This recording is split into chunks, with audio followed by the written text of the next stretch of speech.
أعوذ بالله من الشيطان الرجيم. بسم الله الرحمن الرحيم.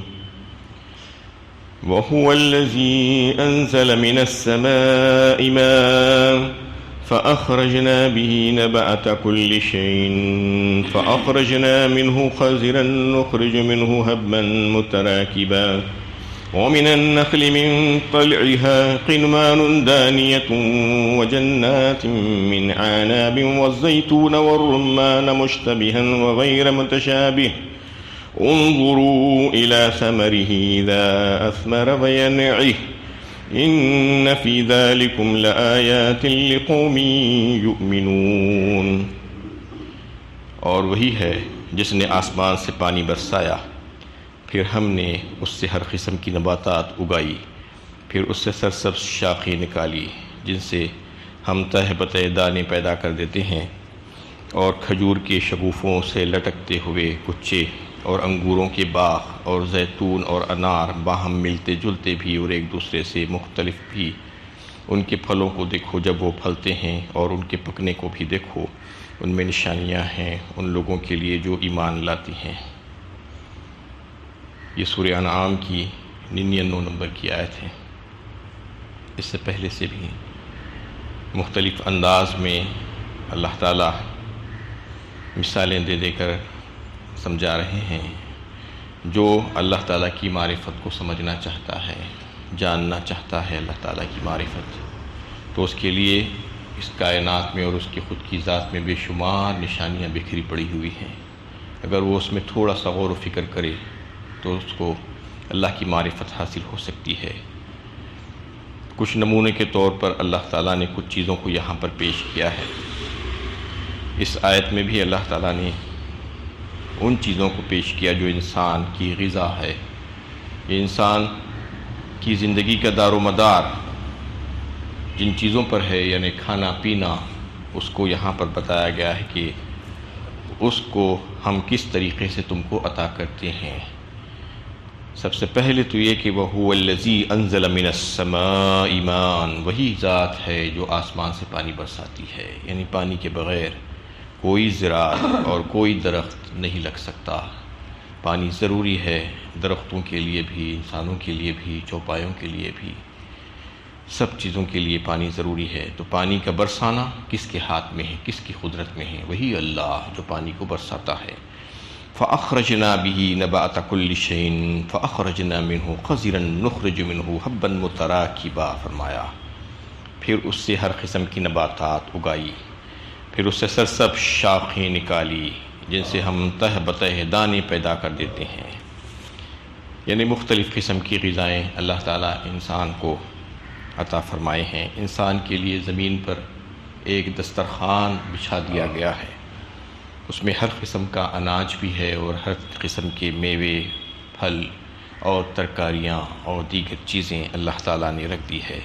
یہ چیزیں کس طرح پیدا ہوتی ہیں اس کی تفصیل اللہ تعالیٰ یہاں پر بتا رہے ہیں کہ دانے، یعنی جو غلہ اور اناج جو ہم کھاتے ہیں، چاول، گیہوں، جوار، جو یا دالیں جو ہوتی ہیں، وہ سب کے سب دانوں میں اس کا شمار ہوتا ہے. دانوں کو ہم اگاتے ہیں زمین سے. اللہ تعالیٰ فرما رہے ہیں کہ جو دانہ بویا جاتا ہے اس کے ذریعے سے ہم جو ہے ایک سرسبز شاخیں اس کی نکالتے ہیں، اس سے نازک سی کونپل نکالتے ہیں، جیسا کہ اس سے پہلے کی بھی پہلے رکوع میں یہ بات اللہ تعالیٰ نے واضح فرمائی ہے. ان اللہ فالق الحب والنوا فرمایا تھا.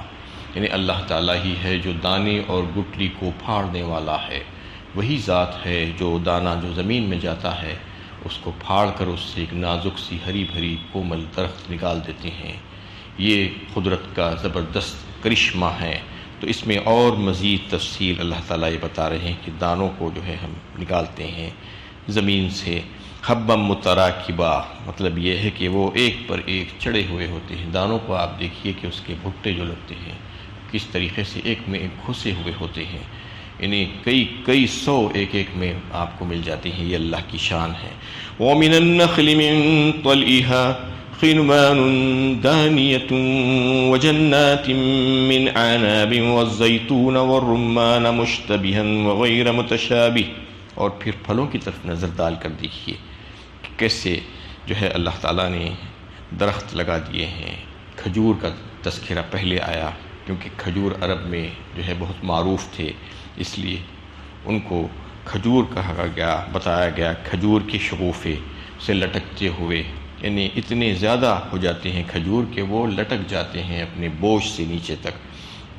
اور پھر خنوان دانیہ و جنات من اعناب، اور باغات انگوروں کے، والزیتون اور زیتون اور رمان، انار، مشتبہن وغیرہ متشابہ، مختلف قسم کے درخت ہم نے پیدا کیے اسی زمین سے، جو ہے ایک جیسے بھی ہوتے ہیں، باہم ملتے جلتے بھی نظر آتے ہیں، مختلف بھی نظر آتے ہیں۔ یہ اللہ کی شان ہے۔ اور سب سے بڑی بات یہ کہ اس میں کہ ایک ہی پانی اور ایک ہی زمین، لیکن اس سے ہزاروں قسم کی چیزیں اللہ تعالیٰ نباتات زمین سے اگا دیتے ہیں۔ یسقى بماء واحد ونفضل بعضها على بعض في الاكل، فرمایا سورہ رعد 13 پارے میں، یعنی ایک ہی پانی پلاتے ہیں، پانی الگ الگ نہیں ہے، اور زمین بھی ایک ہی ہے، بظاہر تو دیکھنے میں ایک ہی ہے، مٹی کی خاصیتیں الگ الگ ہوتی ہیں۔ یہ اللہ کی شان ہے۔ سوائل کو اگر ٹیسٹ کریں تو ہر جگہ کی سوائل الگ الگ ہوتی ہے۔ کسی سوائل میں کوئی چیز کو جو ہے اگانے کی صلاحیت ہوتی ہے تو کسی سوائل میں کسی دوسری چیز کو اگانے کی صلاحیت، یہ بھی اللہ تعالیٰ ہی نے رکھ دی ہے۔ بظاہر زمین اور مٹی ایک ہی ہے، اور بظاہر پانی ایک ہی ہے، لیکن اس سے اللہ تعالیٰ فرما رہے ہیں ہم ایک پھل سے دوسرے پھل کو اس پہ فوقیت دے دیتے ہیں، الگ الگ کر دیتے ہیں، مختلف قسم کے مزے، مختلف قسم کے رنگ و بو، اور جو ہے اس کی خاصیتیں، اس کا استعمال اگر آپ دیکھیں تو ہزاروں قسم کی جو ہے نباتات زمین سے اگتی ہیں۔ نہ صرف دانوں میں بھی کتنی قسمیں ہیں، کتنی چیزیں ہیں، ویسے ہی درخت جو ہے جو پھل کے ہیں، جو پھولوں کے ہیں، جو ترکاریاں ہیں، اور مختلف جو چیزیں انسان کھاتا ہے اپنی گزر بسر کے لیے، اس کو اللہ تعالیٰ نے مختلف رنگ و بو اور مزہ جو ہے اس میں پیدا فرما دیتے ہیں، کسی کا کچھ مزہ تو کسی کا کچھ مزہ۔ یہ اللہ کی شان ہے، اللہ تعالیٰ اس کو جو ہے مختلف انداز میں جو ہے بیان فرما رہے ہیں۔ انظروا الى ثمره اذا اثمر وینعی، اور ان کے پھلوں کو دیکھو جب وہ پھلتے ہیں، اور ان کے پکنے کو بھی دیکھو، یعنی جب کچے رہتے ہیں تو الگ، پہلے پھول لگتا ہے، اس کے بعد پھر کچا پھل بنتا ہے، اور کچا پھل ایک الگ ہوتا ہے، وہ کڑوا کسیلا، اور جو ہے وہ کھانے کے قابل نہیں، ذائقہ اس میں نہیں ہوتا ہے، اور جب وہ پھل پک جاتا ہے تو اس کی رنگت اور اس کی روغن الگ ہی ہو جاتی ہے، اس کا مزہ، اس کا جو ہے ذائقہ کچھ الگ ہی ہو جاتا ہے۔ وہ جو ہے اللہ تعالیٰ فرما رہے ہیں کہ اس میں غور و فکر کرو کس طریقے سے جو ہے ہم وہ پھلوں کو لاتے ہیں، وہ دانوں کو جو ہے آہستہ آہستہ بڑھا کر لاتے ہیں، وہ زمین سے جو ہے نکلنے والی وہ ساری پیداوار جو تم کھاتے ہو، جس کو کھا کر تم زندہ رہتے ہو، تمہاری زندگی کی بقا اسی میں ہے، اس کی طرف غور و فکر کرو کہ یہ کون اگا رہا ہے، یہ کون جو ہے ان درختوں کو پیدا کرنے والا ہے، اور ان درختوں پر یہ مختلف قسم کے جو ہے جو دانے اور پھل اور پھول اور جو ترکاریاں جو چیزیں لگ رہی ہیں، اس کو کون لگا رہا ہے، اس کو کون بڑھا رہا ہے، آہستہ آہستہ بتدریج وہ اس کو پکا کر کون اس قابل بنا دیتا ہے کہ تم اس کو استعمال کر سکو۔ ان فی ذالکم لآیات لقوم یؤمنون، ان میں نشانیاں ہیں ان لوگوں کے لیے جو ایمان لاتے ہیں۔ یعنی یہ ساری چیزیں بتانے کا مطلب یہ ہے کہ اس میں غور و فکر کی دعوت دی جا رہی ہے، توجہ دلائی جا رہی ہے انسان کو کہ جو غافل ہے، بے خبر ہے اللہ تعالیٰ کی قدرت سے، اللہ تعالیٰ کی معرفت اس کو حاصل نہیں ہے، تو چاہیے کہ وہ آنکھیں کھول کر دیکھیں۔ یعنی جو لوگ سمجھ بوجھ سے کام لیتے ہیں تو وہ ان نشانیوں کے ذریعے سے توحید کو پا لیتے ہیں، جس کی دعوت یہ قرآن دے رہا ہے۔ اس میں جو ہے زبردست اللہ تعالیٰ کی کاریگری کے عجیب و غریب نمونے پیش کیے گئے ہیں، اور ربوبیت کے حیرت انگیز کرشمے دکھائے گئے ہیں۔ اگر اس کی آنکھیں کھلی ہیں اور ضمیر بیدار ہے تو اس کا ذہن اس کاریگری اور اس کی صنع کی طرف، اس رضا میں ربوبیت سے رب کائنات کی طرف منتقل ہوگا، اور اس کی صحیح پہچان اس کے اندر ہو جائے گی، ورنہ انسان انہی چیزوں میں کھو جائے گا جیسا کہ جو ہے کافر انسان کرتا ہے۔ کافر انسان کی نظر اسباب ہی کی طرف ہوتی ہے، کہیں سے کوئی فائدہ نظر آ گیا اس کو جا کر ہاتھ جوڑ دیا اور اس کے سامنے کھڑا ہو گیا۔ لیکن ایک مومن اور کافر کا فرق یہی ہے کہ اسباب سے ہٹ کر مسبب الاسباب رب کائنات کی طرف اس کی نظر ہوتی ہے کہ اس کا پیدا کرنے والا کون ہے، ان تمام چیزوں کا بنانے والا کون ہے، اس میں اتنی خوبیاں ڈالنے والا کون ہے، یہ دیکھ کر اس کی عبادت کرنا چاہیے، اس کی اطاعت اور اس کی فرمانبرداری، اس کے لیے اللہ تعالیٰ ان تمام چیزوں کو پیش کر رہے ہیں کہ دیکھو اس کو دیکھ کر تم جو ہے سبق حاصل کرو اور عقل سے کام لو۔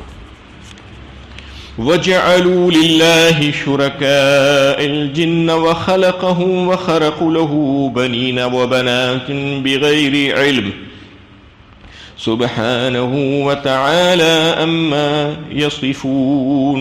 ان لوگوں نے جنوں کو اللہ کا شریک ٹھہرایا ہے، حالانکہ اسی نے انہیں پیدا کیا اور انہوں نے بے جانے بوجھے اس کے لیے بیٹے اور بیٹیاں تراش لی، اور پاک اور برتر ہے ان باتوں سے جو یہ بیان کرتے ہیں۔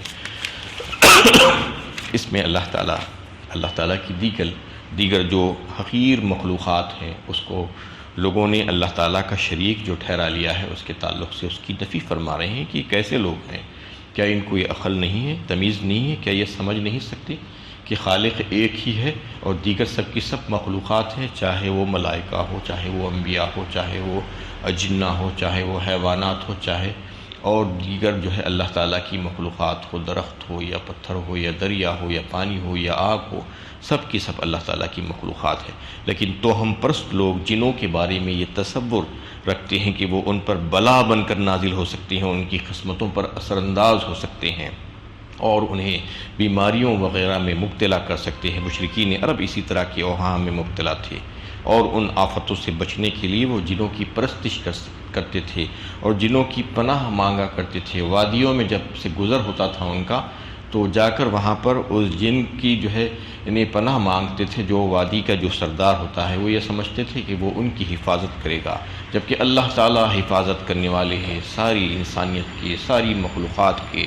وہ جنوں کی پرستش کرتے اور ان کو نظریں اور نذرانے پیش کرتے تھے۔ مشرکین ہند بھی اس توہم پرستی میں مشرکین عرب سے پیچھے نہیں بلکہ 2 قدم آگے ہی ہے۔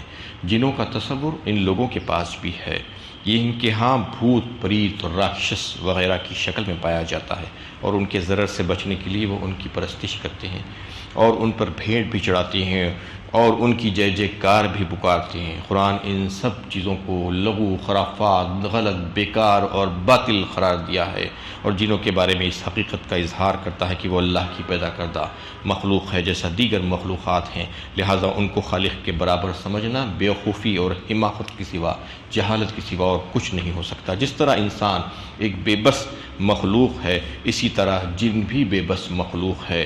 ان لوگوں کے پاس کوئی اختیارات نہیں ہیں۔ اللہ تعالیٰ نے اپنے اختیارات میں سے کسی کو کچھ نہیں بانٹا ہے، چاہے وہ جن ہو، چاہے وہ انسان ہو، چاہے وہ کسی درجے کی مخلوق ہو، اس کو اللہ تعالیٰ نے کوئی اختیارات نہیں دیے ہیں۔ سب کے سب عاجز بندے ہیں، اللہ تعالیٰ کی مخلوق ہیں، کمزور، بے بس، مجبور ہیں۔ ان کے پاس جو ہے جا کر اگر کوئی یہ سمجھتا ہے کہ وہ ہماری حاجت روائی کر سکتے ہیں تو وہ جہالت کے سوا اور کچھ نہیں ہے۔ نفع نقصان کچھ بھی ان کے اختیار میں نہیں ہے اور نہ وہ بیماریاں لا سکتی ہیں اور نہ قسمتوں کو بنا سکتے ہیں اور نہ ہی بگاڑ سکتے ہیں۔ اس لیے ان سے ڈرتے رہنا اور ان کی پرستش کرنا یہ بالکل باطل اور غلط کام ہے۔ اور ایک بات کہ مشرکین مکہ فرشتوں کو اللہ تعالیٰ کی بیٹیاں قرار دیتے تھے اور نصارہ عیسائی حضرت عیسیٰ علیہ السلام کو اللہ کا بیٹا قرار دیتے تھے۔ یہودی حضرت عزیر علیہ السلام کو اللہ کا بیٹا کہتے تھے۔ ان تمام چیزوں کی نفی اس میں کی گئی ہے کہ اس کی کوئی علمی دلیل ان کے پاس نہیں ہے، یہ بغیر دلیل کے جہالت کی بنا پر ایسا کہہ رہے ہیں۔ اس قسم کے جو تصورات انہوں نے اپنے اندر رکھ لیے ہیں سب کے سب غلط اور بے بنیاد ہے، اس کی کوئی جو ہے دلیل ان کے پاس نہیں مل سکتی۔ ان تمام چیزوں سے اللہ تعالیٰ پاک ہے، وہ برتر ہے جو مشرکین ان کی طرف منسوب کرتے ہیں۔ بدیع السماوات والارض انا یکون له ولد ولم تکن له صاحبہ وخلق كل شیء وهو بكل شیء علیم۔ وہ آسمانوں اور زمین کا موجد ہے، اس کی اولاد کیسے ہو سکتی ہے جبکہ اس کی کوئی بیوی نہیں، اور اس نے تمام چیزوں کو پیدا کیا اور وہ ہر چیز کا علم رکھتا ہے۔ اللہ تعالیٰ تو وہ ہے جو آسمان اور زمین کو بغیر کسی نمونے کے سب سے پہلی بار پیدا کیا ہے۔ بدی کہتے ہیں بغیر نمونے کے پہلی بار پیدا کر دینا، یعنی انسان بھی بعض چیزوں کو بناتا ہے، سامنے کوئی چیز اس کو رکھی ہوئی ملتی ہے مثال، تو مثال کو دیکھ کر سامنے رکھ کر جو ہے کوئی اس جیسی چیز بنانے کی کوشش کرتا ہے، لیکن اللہ تعالیٰ کے پاس جب اللہ تعالیٰ نے تخلیق فرمائی تو کوئی چیز ان کے پاس نہیں تھی، سب چیزیں انہوں نے پیدا فرمائی۔ هو الاول والآخر والظاہر والباطن فرمایا اللہ تعالیٰ نے اپنے لیے، یعنی وہی اول ہے، وہی آخر ہے، وہی ظاہر ہے، وہی باطن اور چھپا ہوا ہے۔ تو ساری آسمانوں اور زمین کو انہوں نے بنایا، اس کی تخلیق فرمائی۔ انا یکون لہ ولد ولم تکن لہ صاحبہ، اس کی اولاد کیسے ہو سکتی ہے؟ جیسا کہ اس سے پہلی آیت میں وہ لوگ جو الزام لگاتے ہیں اللہ تعالیٰ کے اوپر کہ اللہ تعالیٰ کی اولاد بھی ہے، تو اولاد کے لیے بیوی چاہیے۔ اللہ تعالیٰ فرما رہے ہیں کہ ایک میاں بیوی کا اختلاط ہونے کے بعد اس سے اولاد ہوتی ہے، یہ ایک طریقہ کار، ایک نظام ہے، اللہ تعالیٰ نے اس کو ترتیب دیا ہے، ویسا ہی سب کے ساتھ ہونا چاہیے۔ جبکہ اللہ تعالیٰ کی کوئی بیوی نہیں ہے تو پھر اس کی اولاد کیسے ہو سکتی ہے؟ وَخَلَقَ كُلَّ شَيْءٍ وَهُوَ بِكُلِّ شَيْءٍ عَلِيمٌ، اور وہ تمام چیزوں کا خالق ہے، دوسری تمام چیزیں اس کی مخلوق ہیں، ہر چیز کو اس نے پیدا کیا ہے، وہی اس کا کارساز حقیقی ہے، وہی اس کو جو ہے پیدا کیا ہے، اس کی پرورش وہی کرتا ہے، اس کی بقا کا انتظام بھی وہی کرتا ہے، اور وہ ہر چیز پر علم رکھتا ہے، ہر چیز کا، اور اس پر قدرت رکھتا ہے۔ ذالکم اللہ ربکم لا الہ الا ہو خالق کل شیء فاعبدوہ وہو علی کل شیء وکیل، یہی اللہ تمہارا رب ہے، اس کے سوا کوئی معبود نہیں، ہر چیز کا پیدا کرنے والا، لہذا تم اسی کی عبادت کرو، وہ ہر چیز کی کفالت کرنے والا ہے۔ پھر سے مقرر اس آیت میں بھی اللہ تعالیٰ ان تمام نعمتوں کو اور انعامات کو جو اللہ تعالیٰ نے اپنے بندوں پر کیے ہیں، ان احسانات کو یاد دلایا گیا ہے اور دکھایا گیا ہے کہ تم اس کی طرف توجہ کرو۔ قدرت کی بے شمار نشانیاں تمہاری نظروں میں ہیں، تم اس کی طرف اگر غور و فکر کرو گے تو تم کو بات سمجھ میں آ جائے گی کہ ان تمام چیزوں کا بنانے والا اور چلانے والی ایک ذات ہے، ایک ہستی ہے، ایک طاقت ہے جو اس کے پیچھے کار فرما ہے، وہی ہے اللہ۔ ذالکم اللہ ربکم، تمہارا رب جو تمہاری پرورش کرتا ہے، تمہیں جو ہے ساری چیزیں مہیا کرتا ہے، تو پھر رب وہی ہے تو پھر معبود بھی وہی ہونا چاہیے۔ لا الہ الا ہو، اس کے سوا اور کوئی معبود کیسے ہو سکتا ہے؟ کسی اور کی پرستش کیسے کی جا سکتی ہے؟ فاعبدوہ، اسی کی پرستش ہونی چاہیے جو تمہارا خالق ہے، جو تمہارا مالک ہے۔ وہو علی کل شیء وکیل، اور ہر چیز کی کفالت وہی کرنے والا ہے، تمہیں ساری چیزیں مہیا کرنے والی ذات بھی وہی ہے۔ وآخر دعوانا ان الحمد للہ رب العالمین۔